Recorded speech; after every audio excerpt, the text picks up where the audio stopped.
এই হাজী সাহেবেরা, এই আল্লাহওয়ালারা কিয়ামতের ময়দানে আটকে যাবে। বিশাল লম্বা দাড়ি, ছেলেরে সব দিয়ে দিছে, মেয়েরে কিছু দেয় নাই, মেয়ের হক আদায় করে নাই। এজন্য আল্লাহ তাআলা বলেন, কারো অধিকার যদি কেউ নষ্ট করে, ওই সমাজটা মানবিক সমাজ কঠিনকালেও হতে পারে না। এজন্য 3 নম্বর আল্লাহ বললেন, ওয়া ইতা ইদিল কুরবা, নিকটাত্মীয়দেরকে দাও। কি দিবা? তাদের অধিকার দিয়ে দাও।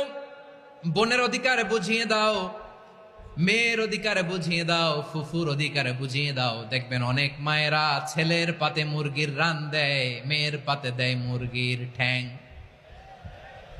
এরকম আছে না নাই?